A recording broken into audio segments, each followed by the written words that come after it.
Hello, this is Dana Arcuri, and this week, starting on September 10th, 2017 through the 16th, is National Suicide Prevention Week.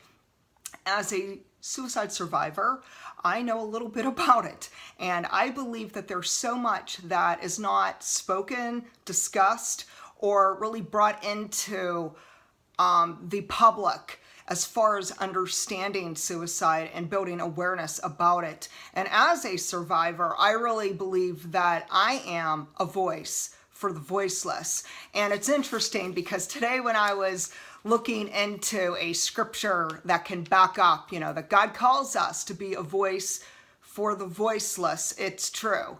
And that Proverbs 31:8 says, "Speak out on behalf of the voiceless and for the rights of all who are vulnerable." And so 10 years ago, I was in a very vulnerable position. I was diagnosed with fibromyalgia. I had depression. I felt when I was given the prescription Cymbalta that it actually made my depression and my mental health far worse rather than good. So I didn't feel stable. I didn't feel better. And it wasn't as if my pain disappeared either. And so I really now look back on this entire experience over the past 9-10 years, and I'm disturbed that there's so many people just like me falling through the cracks. And while we talk about suicide prevention, what's happening is that nobody's really getting to the nitty-gritty of it. And so today I'm going to be the voice for the voiceless, and I'm going to be the hope for the hopeless, because I've lived through it. I survived, and I'm here to help you understand it a little bit more. Maybe you have family, friends, maybe you yourself are struggling with suicidal ideation.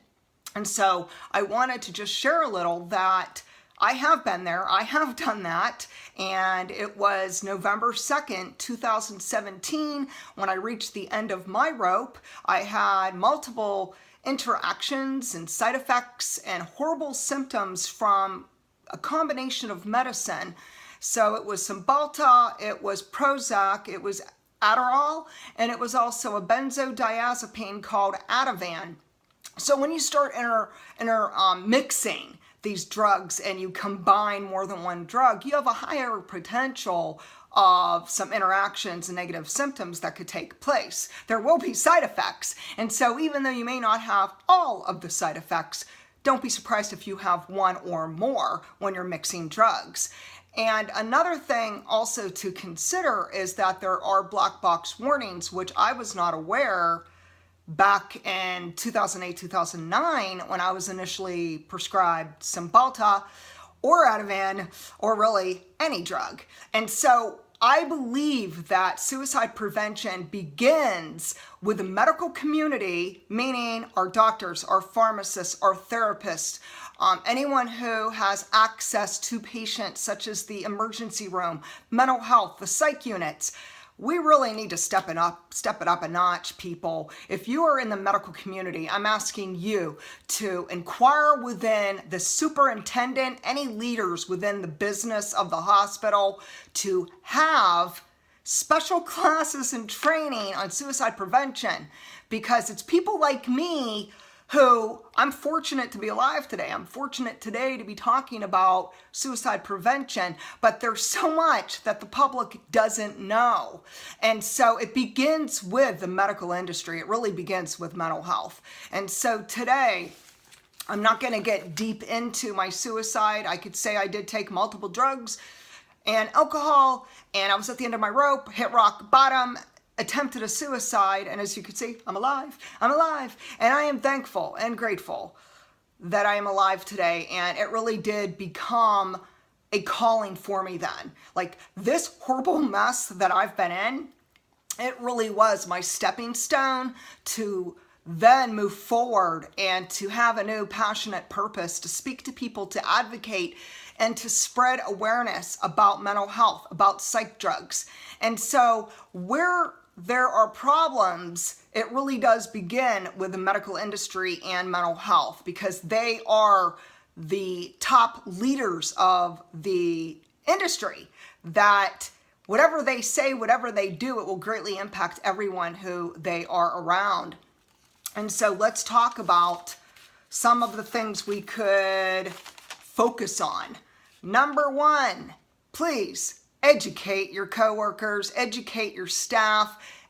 Education is knowledge. Knowledge is power. You could save a life. Do it. If you want to stop suicide, you need to learn about suicide. Number two, take it serious. So when a patient says they're suicidal, such as what I said 7 years ago, went to the ER, told them I was suicidal, and what did they do? They ignored me. They dismissed me. They sent me home. Wow. I mean, I am here 7 years later, just outraged, absolutely outraged that someone would be so ignorant, insensitive, and lack knowledge. It is just unbelievable that that happened, and it never should have happened. But if it happens to me, which it did, it probably is happening to thousands of other people. And so we have to rethink this. Number three, it's really important that the medical community and mental health stop giving one drug after another. The problem is psych drugs. You see, psych drugs might have a purpose, there's a time, there's a day for it, but it shouldn't be the first choice. And an especially powerful drug such as a benzodiazepine, within 7 short days of taking the lowest dose, a patient can become physically dependent. That means they cannot just stop abruptly taking it. This means they're in danger, because then they could become so intolerant to it, they have to increase the dose. It's really a dangerous situation, and there could become a suicidal ideation along with a lot of other mental health implications involved that could be quite fatal.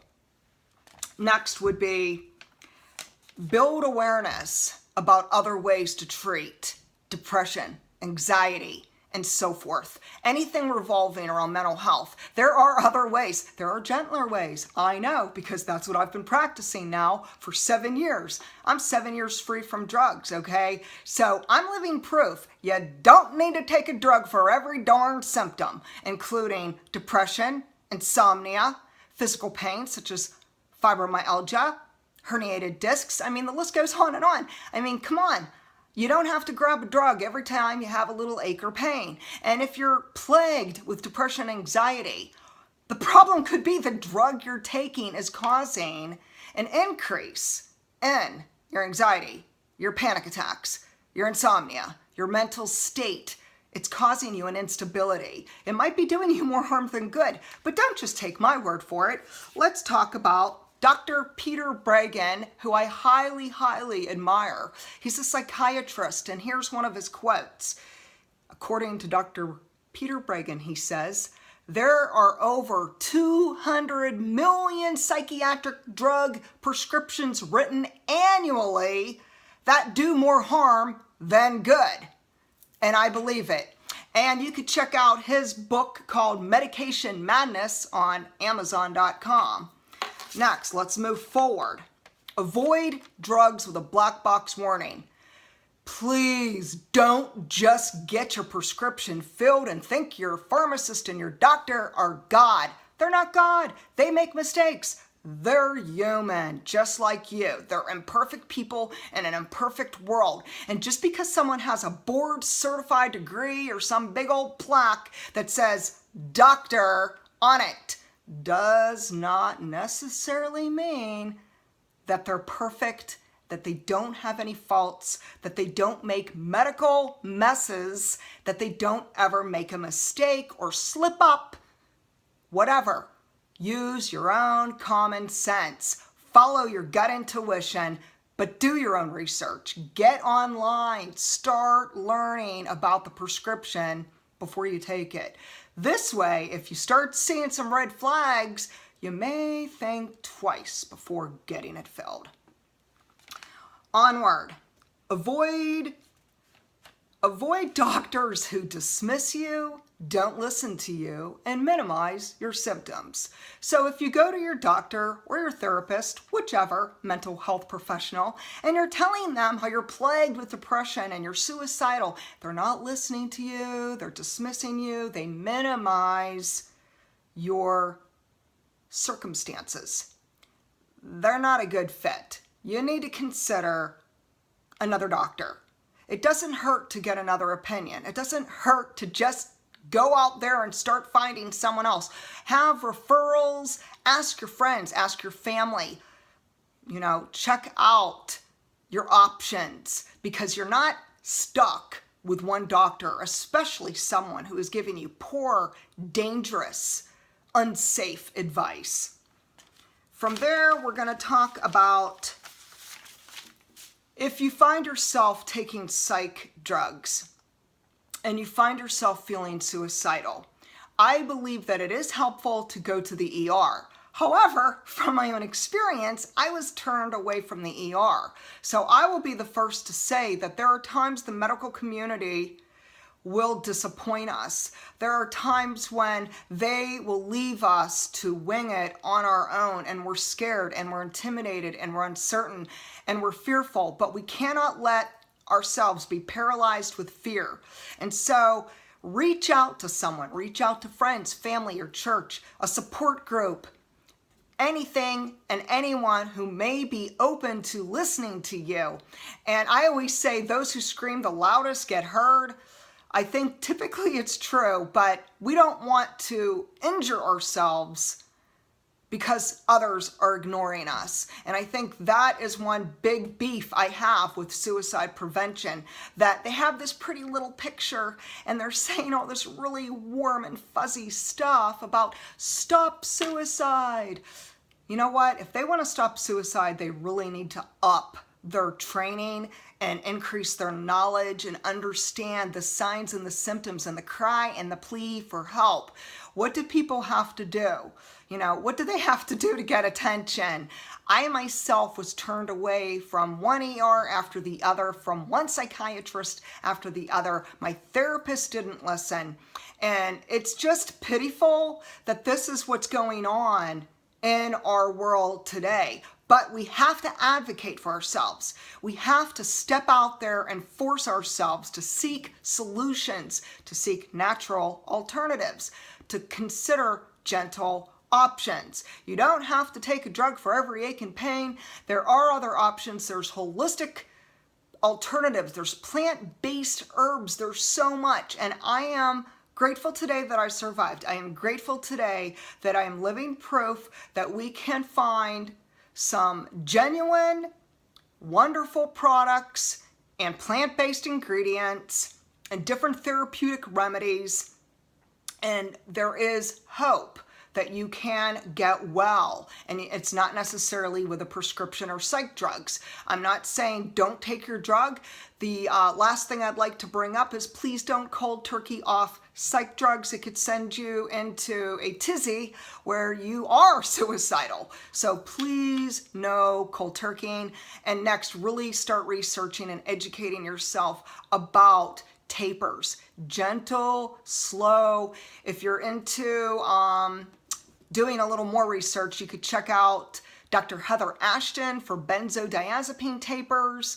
There's a group called Mad in America, Peter Bregan. I mean, there's so many professionals out there that are starting to build awareness on psych drugs and suicide and other alternatives. So really you need to equip yourself with this knowledge and be your own wellness advocate. And I really pray and hope today that you gain something out of this. I hope today that you understand there are other ways and that there is hope to carry on.